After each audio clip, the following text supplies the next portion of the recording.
Obrigado por nos acompanhar nesta transmissão do culto a Deus na Primeira Igreja Batista do Pará. Somos uma igreja que expõe a palavra de Deus e cremos que a Bíblia é inerrante, infalível e suficiente para nos tornar mais parecidos com Jesus. Queremos te encorajar a estar conosco em nossos cultos presenciais aos domingos, às quartas e aos sábados. Assim, poderemos celebrar juntos o Deus vivo e aprendermos mais as verdades de sua palavra. Se você tomou alguma decisão, entre em contato conosco através do nosso site e das redes sociais. Queremos orar por você e ajudá-lo na sua caminhada com Cristo. Que Deus te abençoe copiosamente em nome de Jesus. Amém. Boa noite. É uma alegria estar aqui podendo ministrar a palavra de Deus para vocês. Como o pastor falou, eu sou seminarista e estou no meu 4º ano. Dito isso, eu queria pedir a oração de vocês.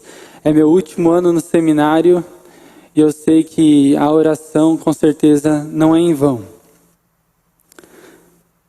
Mas voltando aqui à pregação, não sei quantos dos que estão presentes já assistiram ao filme Até o Último Homem.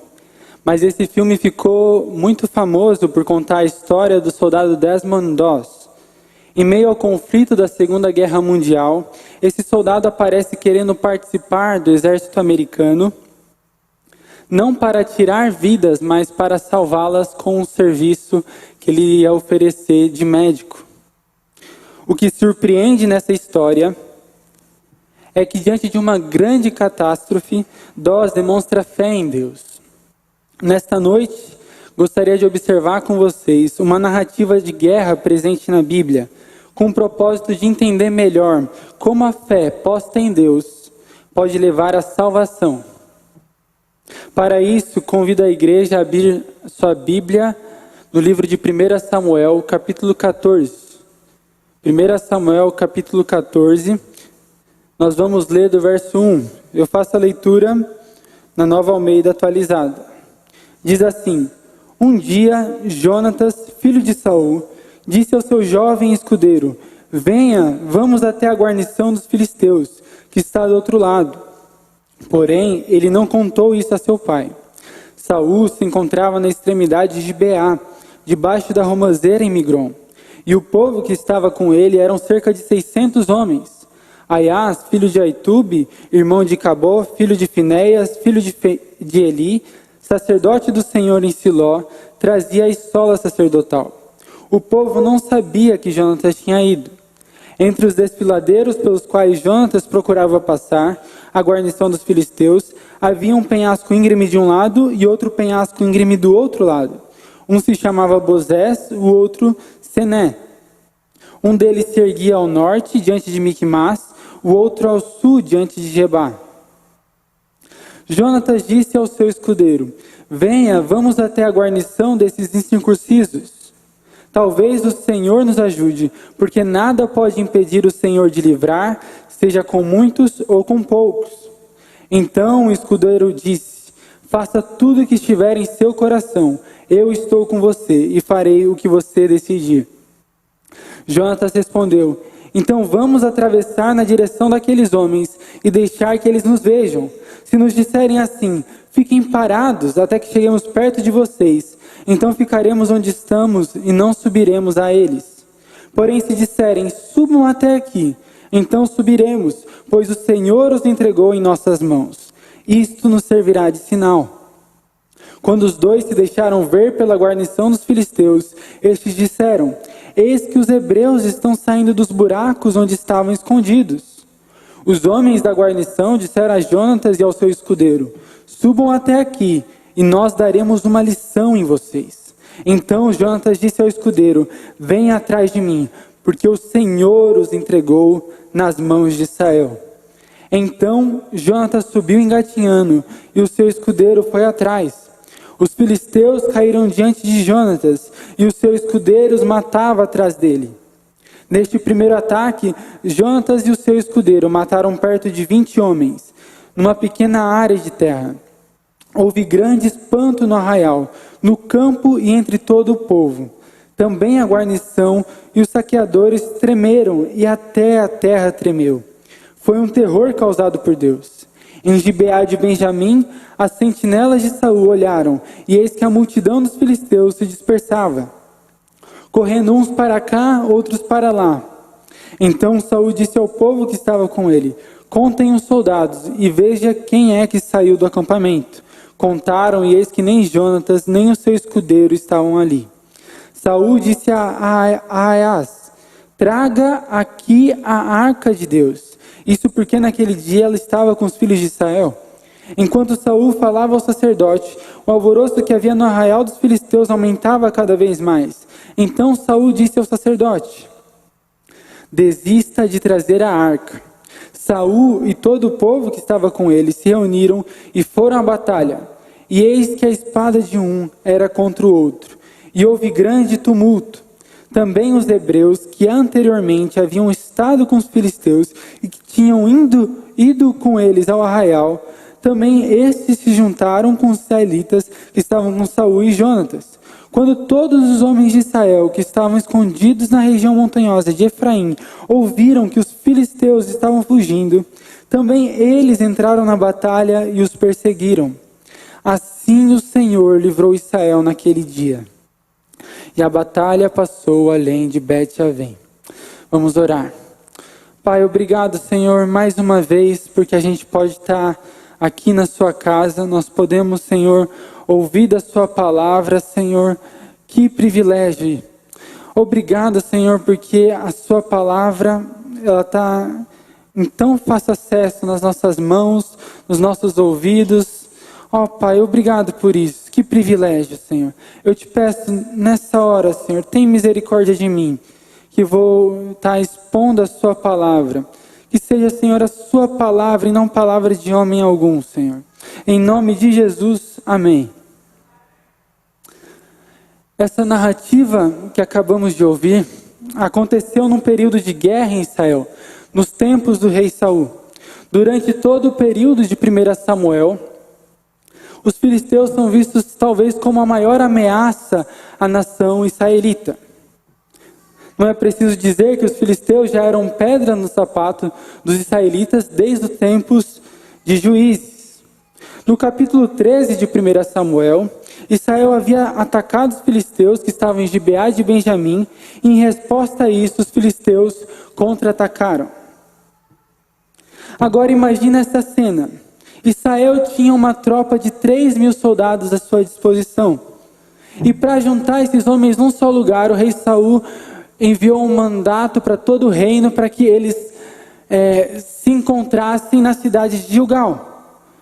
Durante essa caminhada, os filisteus atacaram o povo de Israel e então dominaram o território onde ficava o acampamento militar de Israel, que era em Miquimás. Para vocês terem uma noção, os filisteus só de carros de combate tinham 3.000 à disposição.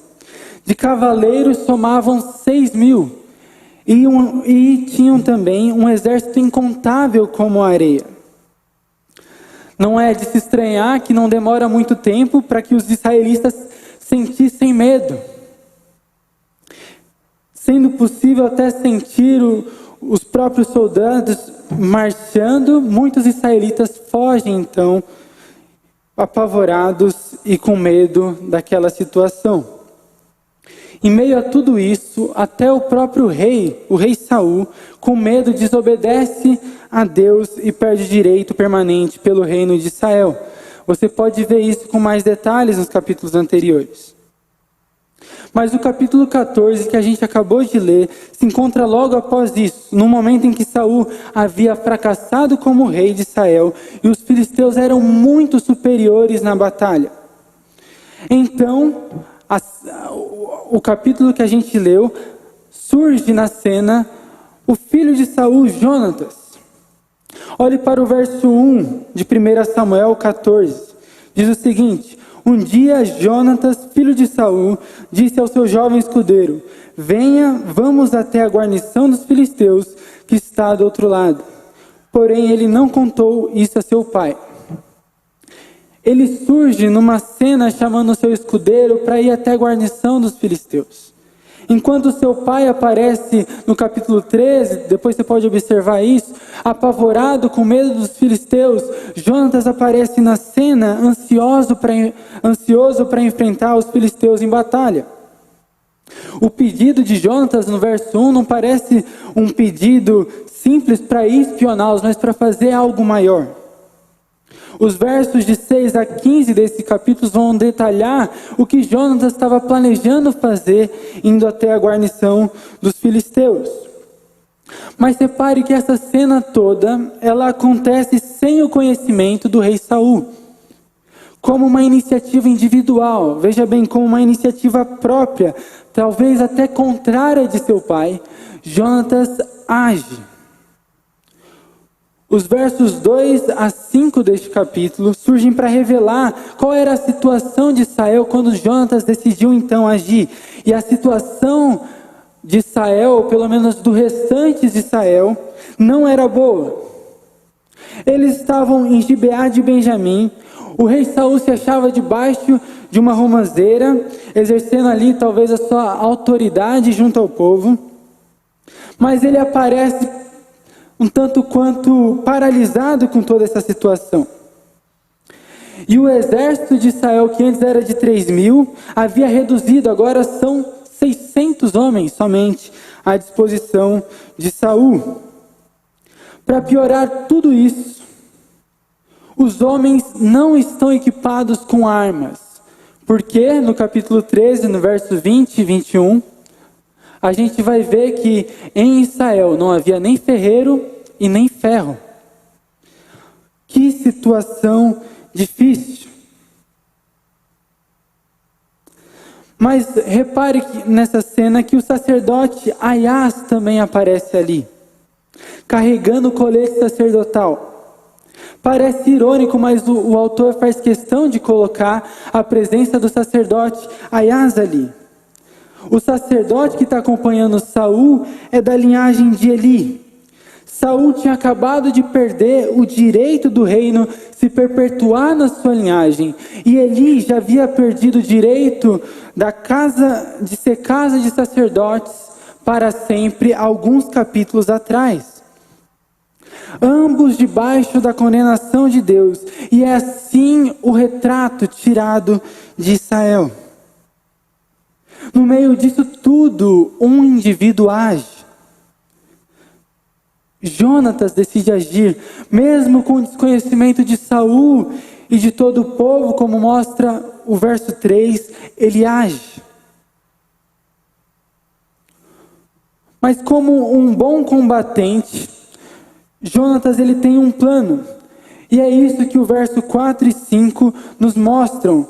O plano de Jonatas para então chegar até a guarnição dos filisteus. Ele planejava passar por um desfiladeiro, que ficava no meio de dois penhascos muito bem conhecidos. Um dava de frente a Gebá e outro dava de frente a Miquimás. Miquimás era o antigo acampamento militar de Israel, onde os filisteus agora acampavam por ter conquistado aquele lugar com as suas forças. A grande questão, toda a questão, na verdade, desse plano feito, arquitetado por Jonatas, é que ele não parece fazer tanto sentido desde o início dele, aqui no verso 4 e 5. Ir por um desfiladeiro envolvia correr sérios perigos. Caso o inimigo os visse caminhar pelo desfiladeiro, eles estariam em desvantagem, visto que o inimigo os veria por cima. Mesmo assim, Jonatas confia na vontade do Senhor diante do inimigo. Como mostra o verso 6, onde ele reaparece falando ao seu escudeiro sobre ir até os filisteus. O verso 6 diz: Jonatas disse ao seu escudeiro: venha, vamos até a guarnição desses incircuncisos. Talvez o Senhor nos ajude, porque nada pode impedir o Senhor de livrar, seja com muitos ou com poucos. A expressão passemos a guarnição desses incircuncisos ressalta que os filisteus não faziam parte da aliança feita com o Senhor em Gênesis 17. Abra sua Bíblia rapidamente em Gênesis 17, verso 10. Vamos fazer a leitura somente do verso 10. Gênesis 17, verso 10, diz o seguinte: esta é a minha aliança, é o Senhor falando para Abraão, que guardareis entre mim e vós e a tua descendência. Todo macho entre vós será circuncidado. Para por aí. O que Jonatas faz ao declarar a incircuncisão dos filisteus nessa cena é resgatar a aliança feita entre o Senhor e o seu antepassado Abraão. Ao invés da atitude do seu pai, Jonatas deposita sua confiança no Senhor, na sua aliança, no seu poder, para garantir a vitória contra a guarnição dos filisteus. Apesar da incerteza se o Senhor agiria em seu favor, como ele coloca, talvez o Senhor. Apesar dessa incerteza, Jonatas tinha certeza de que não importava em quantos eles se achavam, pois para o Senhor nenhum impedimento há de livrar com muitos ou com poucos. Às vezes nós temos um pensamento tanto quanto contrário a esse. Achamos que Deus só agirá em condições favoráveis, só agirá numa igreja grande, só agirá com um pastor renomado, só agirá se tiver dinheiro suficiente ou com políticas favoráveis, quando na verdade Deus não precisa nada disso. Olhamos para uma barreira que parece insuperável e não demonstramos fé. É um colega de trabalho cético, é um morador de rua viciado em drogas, é um patrão imoral, ou mesmo é uma crise financeira, é o desemprego, são problemas na família, são problemas na saúde. Diante de uma barreira que parece insuperável, muitas vezes não demonstramos fé. Mas aqui Jonatas demonstra uma rara confiança em Deus. Ele entendia que Deus agiria se ele bem entendesse, se ele bem quisesse. E que um exército 10, 20 vezes maior não poderia assustar a Deus. Pois para o Senhor nenhum impedimento há para livrar.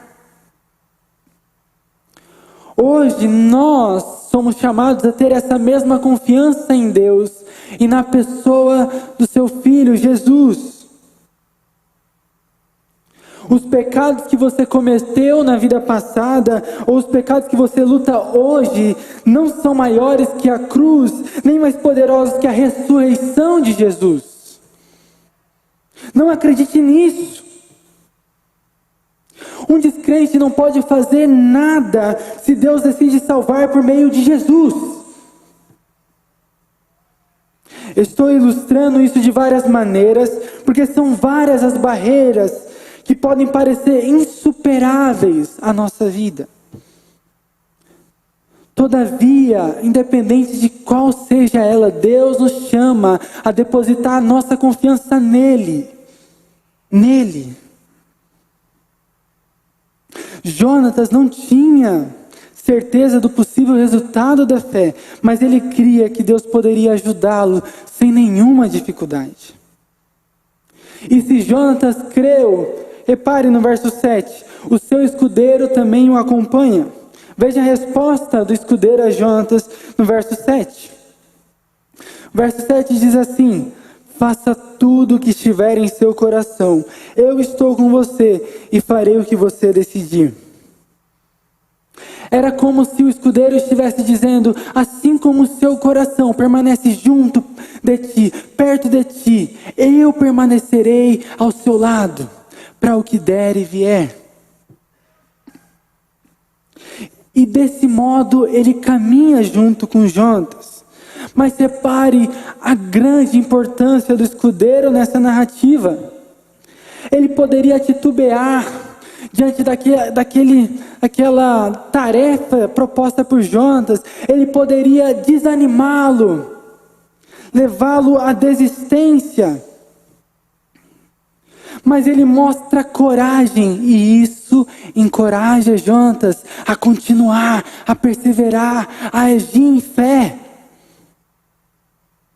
Preste atenção. Olha só a importância de caminhar com pessoas que impulsionam a sua fé. Tenha cuidado com as pessoas com quem você caminha. Elas podem encorajar você ou podem também tirar o pouco de fé que você tem. Podem te ajudar na caminhada com Cristo ou te distrair. Por isso a importância da igreja de caminhar com pessoas que estão firmes no relacionamento com Jesus e que vão potencializar a sua fé e não reprimir ela. Você não só tem que tomar cuidado com pessoas que vão reprimir a sua fé, mas que você também seja essa pessoa que impulsiona os outros a ter uma fé mais viva, a confiar mais no Senhor, independente da circunstância. O escudeiro corresponde à fé de Jonatas, e então é arquitetado um plano. O verso 8 diz: Jonatas respondeu: então vamos atravessar na direção daqueles homens e deixar que eles nos vejam. Se nos disserem assim, fiquem parados até que cheguemos perto de vocês. Então ficaremos onde estamos e não subiremos a eles.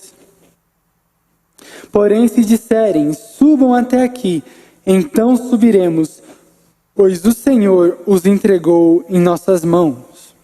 Isso nos servirá de sinal. Meus irmãos, à vista de qualquer estrategista, esse plano é sem sentido. Fora que eles passariam por um desfiladeiro, repare que Jonatas diz que é para eles seguirem deixando os filisteus os verem, o que perderia o elemento da surpresa na batalha. Depois ele diz que eles deveriam agir somente se os filisteus os chamassem para cima, o que os deixaria em desvantagem diante de um adversário que está numa posição superior. Um plano totalmente sem sentido no ponto de vista humano e militar, escolhido por Jonatas provavelmente para mostrar que ele caminhava para a batalha, mas que a vitória dessa batalha dependia inteiramente do Senhor. Como mostra os versos 11 em diante, Jonatas põe o seu plano em prática. Eles caminham e sem demora os filisteus acham Jonatas e o seu escudeiro. Olha para aqui, o verso 11 diz: quando os dois se deixaram ver pela guarnição dos filisteus, estes disseram: eis que os hebreus estão saindo dos buracos onde estavam escondidos. De primeira, os filisteus aparecem aqui desprezando os dois, comparando-os com animais ou bestas que saem dos seus buracos. Mas antes de qualquer coisa acontecer, parece que o plano de Jonatas está funcionando aqui, na medida em que os filisteus chamam Jonatas e o seu escudeiro para cima. E aqui está algo surpreendente. Antes mesmo da batalha começar, antes mesmo de alguém se ferir, ou de qualquer coisa acontecer, Jonatas reconhece que o Senhor estava dando a vitória a Israel. Sua declaração é muito forte. Ele diz: vem atrás de mim, porque o Senhor os entregou nas mãos de Israel. É surpreendente a fé de Jonatas. Surpreendente. Os filisteus se encontram ali, chamam eles para perto, mas eles chamam com palavras que não são palavras boas. Eles chamam eles para, Jonatas e o escudeiro, para tomarem uma surra, serem machucados. E impressionantemente, Jonatas se anima. Sua fé é achada mais forte, tendo convicção de que Deus havia dado a vitória a eles. Se o plano parecia sem sentido, aos olhos do mundo, essa reação de Jonatas também. Mas aqui ele aparece com convicção de que o Senhor havia dado a Israel a vitória. Animado, Jonatas passa a subir engatinhando até a guarnição dos filisteus. E atrás dele vai o seu escudeiro, à vista dos soldados totalmente indefesos. Mas quem permanece de pé é Jonatas, e quem cai são os filisteus. Jonatas os derruba e o seu escudeiro por trás os mata.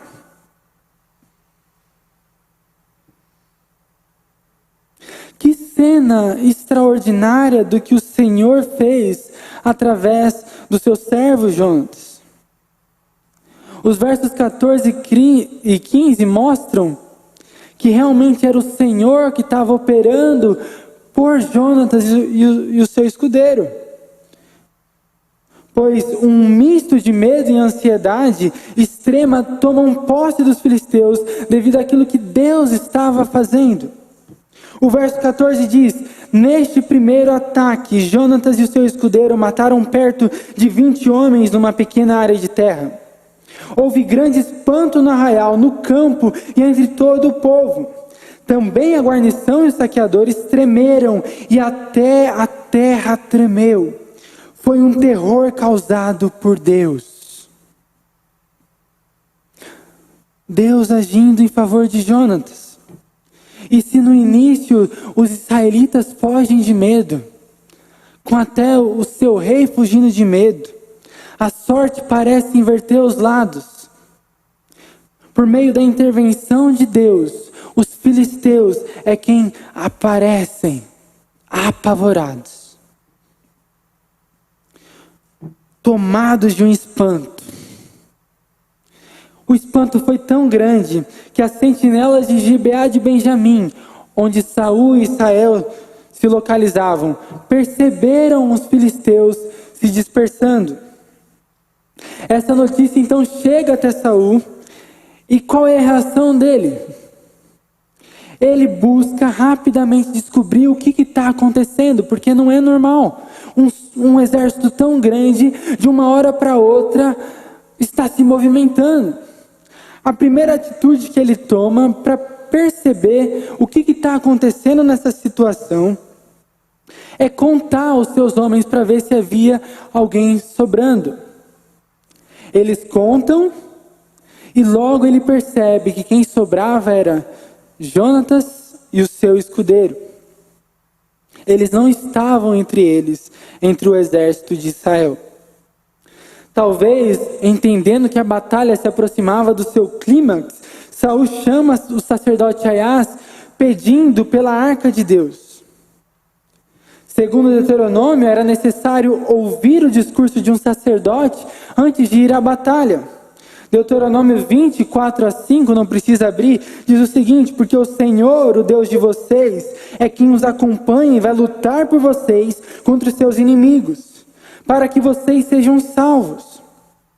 Os oficiais falarão ao povo, dizendo: existe aqui entre nós alguém que construiu uma casa nova e ainda não a consagrou. Volte para casa para que não morra na batalha e outro tenha de consagrar a casa. Saul parecia pelo menos entender isso, mas vendo que o descontrole aumentava naquele arraial, ele decide abortar a ideia de ouvir um direcionamento de Deus. Possivelmente pensando que ali ele estaria perdendo a oportunidade de subjugar os filisteus. Então Saul vai à batalha com os israelitas que estavam com ele. Numa situação como essa, apesar de ser costume e um rito esperar por um direcionamento de Deus, é claro que Deus já estava agindo em favor de Israel. Saul demora para perceber isso, mas por fim então caminha com seu batalhão em direção à batalha.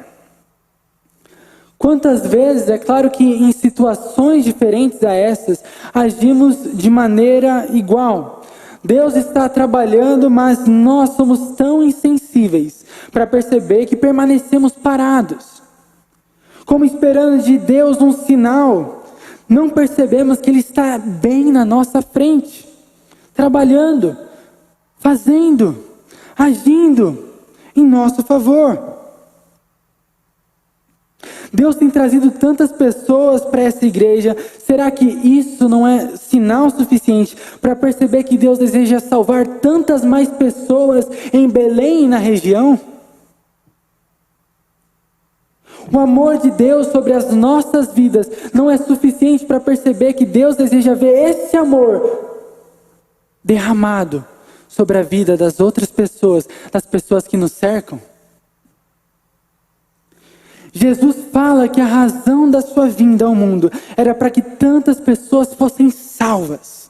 João 3, 17 e 18 diz: porque Deus enviou o seu Filho ao mundo, não para que condenasse o mundo, mas para que o mundo fosse salvo por ele.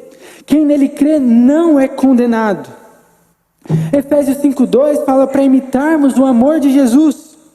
Vivam em amor, como também Cristo nos amou e se entregou por nós como oferta e sacrifício de aroma agradável a Deus. Em Mateus 5:44, Jesus aparece falando para que amem os seus inimigos.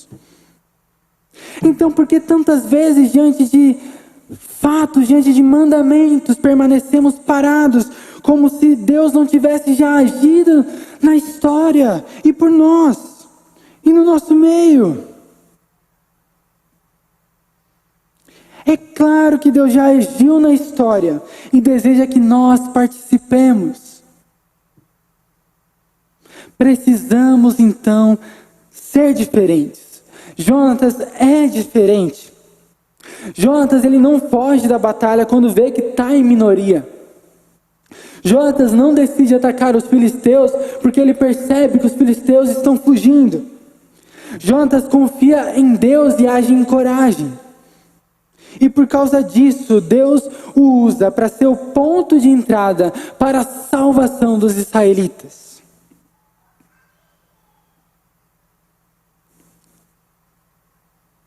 Agora preste atenção ao restante da narrativa.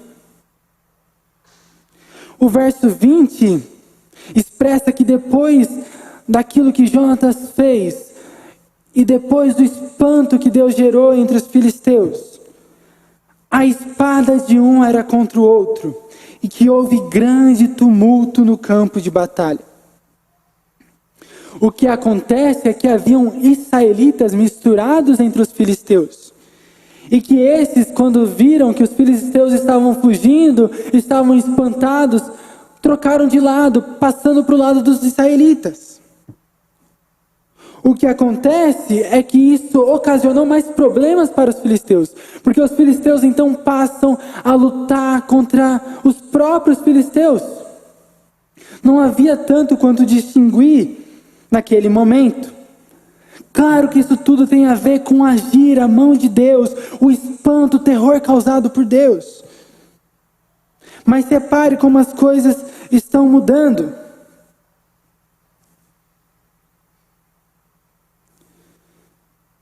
A batalha agora está a favor de Israel. A passagem mais à frente mostra que os israelitas que estavam escondidos na região montanhosa de Efraim também saem e se juntam ao resto do exército na batalha contra os filisteus.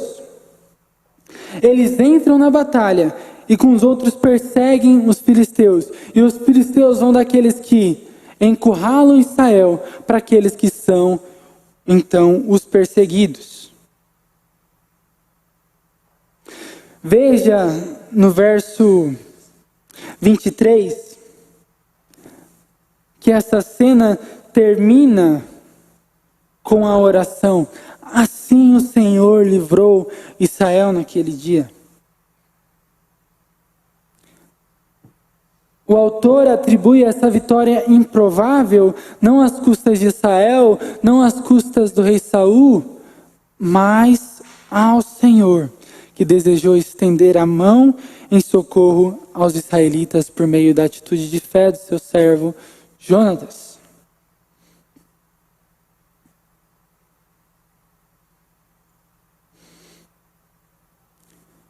É Deus que usa Jonatas nessa situação. É Deus que gera terror aos filisteus. É Deus que faz justiça. E é Deus que dá a Israel salvação contra os seus opressores. Saul pôde ter agido quando percebeu que as coisas corriam bem para o seu lado. Mas foi Deus que estendeu a mão. E com grande salvação. Agora, quero que você volte a reparar na atitude de fé de Jonatas. E o que essa atitude causou no seu meio. Jonatas age em fé e através disso existe então uma grande salvação vinda de Deus. Isso é muito importante, porque a sua fé, igualmente colocada em Deus e no seu poder, pode ser o ponto de entrada para a intervenção salvadora de Deus na sua vida. Não é verdade que nós somos salvos tão somente pela fé? O que o texto nos mostra é que, tendo fé, coisas que não acontecem podem acontecer. Barreiras que são insuperáveis podem ser superadas. Inimigos que são indestrutíveis podem ser destruídos, porque para Deus não importa se somos muitos ou poucos, se somos pequenos ou grandes, jovens ou velhos, Ele detém o poder para livrar.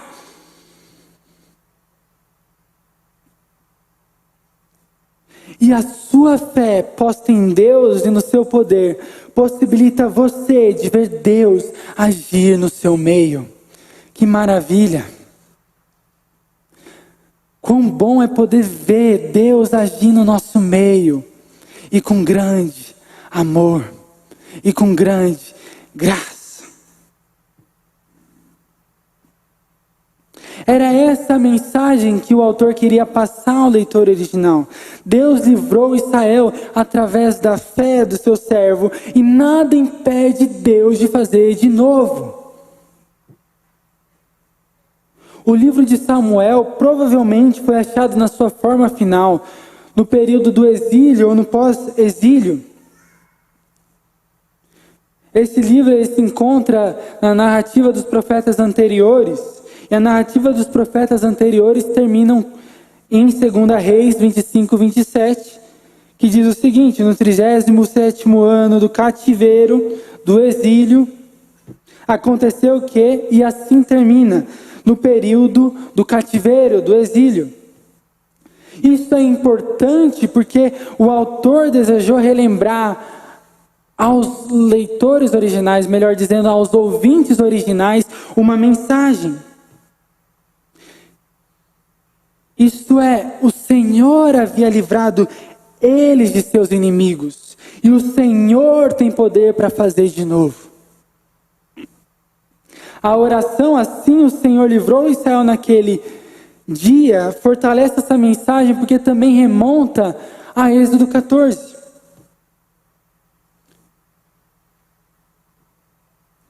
Onde a gente consegue encontrar essa mesma oração sendo dita através de Moisés. Abra sua Bíblia rapidamente em Êxodo 14. Já estamos terminando. Versículo 26, vamos ler do 26 ao 30. Diz o seguinte: presta atenção nos paralelos entre esses dois textos. O Senhor disse a Moisés: estenda sua mão sobre o mar, para que as águas se voltem sobre os egípcios, sobre os seus carros de guerra e sobre os seus cavaleiros. Então Moisés estendeu a mão sobre o mar, e o mar, ao romper da manhã, retomou a sua força. Os egípcios fugiram de encontro a ele, e o Senhor jogou os egípcios para dentro do mar. As águas voltaram e cobriram os carros de guerra e os cavaleiros de todo o exército de Faraó, que os havia seguido no mar. Nem ao menos um deles escapou com vida. Mas os filhos de Israel caminhavam a pé, enxuto pelo meio do mar. E as águas fizeram quais muralhas? À sua direita e à sua esquerda. Assim o Senhor livrou Israel naquele dia das mãos dos egípcios. Nas duas situações, os israelitas se veem perseguidos por opressores que usam de carros de combate. Os israelitas se deparam com uma barreira que parece insuperável. Os israelitas são tomados por um grande medo quando esses opressores os cercam. O Senhor intervém sobre os inimigos de Israel para que esses fossem derrotados. Um homem age em fé para trazer o juízo divino sobre os inimigos de Israel. E por fim, nas duas situações, é Deus quem livra Israel de não ser destruído. A vitória dos israelitas sobre os filisteus mostra que Deus salvou os israelitas, assim como ele já havia feito durante o período de Êxodo. Não era algo novo. Isso deveria gerar nos ouvidos daqueles israelitas que estavam no exílio temor e confiança no Senhor, assim como esperança, independente da situação que eles poderiam se encontrar. Se as nações estrangeiras os cercam e parecem poderosas, Deus fez uma vez e nada pode impedir o Senhor de fazer de novo. Da mesma forma, essa narrativa deve levar você a confiar em Deus. Não importa quão grande possa parecer o seu inimigo, Deus tem poder para te livrar. Então exerça sua fé nele, confie nele. É claro que não estou falando que se você tem como inimigo uma pessoa que você não gosta, Deus vai lá e vai destruir essa pessoa. Não estou falando isso. Se espera de você que confia em Deus, que você também tenha conhecimento desse Deus. E se nós sabemos que Deus age como aquele texto que eu li, de Mateus 5,44, em amor aos seus inimigos, Ele não deseja a destruição deles, mas talvez a transformação.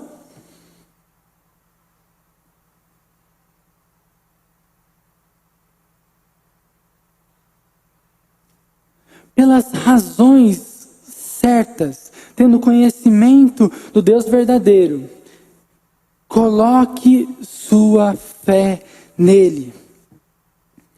Não seja insensível ao agir do Senhor, mas age em fé.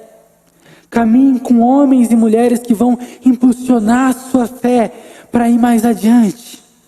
E se lembre, não há inimigo que seja temível, barreira que seja insuperável, ou problema que seja insolúvel. Deus pode livrar.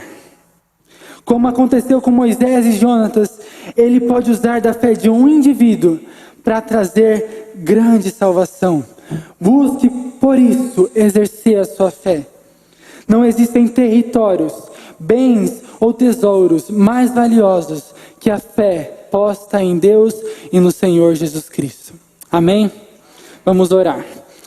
Pai, obrigado, Senhor, pela sua palavra. Obrigado, Senhor, porque ela nos confronta e nos constrange a colocar a nossa confiança em Ti. E como nós precisamos fazer isso, Senhor. Nós reconhecemos, Senhor, que não somos nada diante de Ti. E que em toda e qualquer situação necessitamos de Ti. Por isso eu te peço, Senhor, venha ao nosso socorro. Venha ao socorro, Senhor, de cada irmão aqui. Que pode estar passando, Senhor, por situações difíceis. Talvez até insuperáveis ao ponto de vista humano, Senhor. Mas nos lembra, Senhor, que Tu tens poder para nos livrar. Queremos ver, Senhor, Seu agir no nosso meio. Em nome de Jesus. Amém.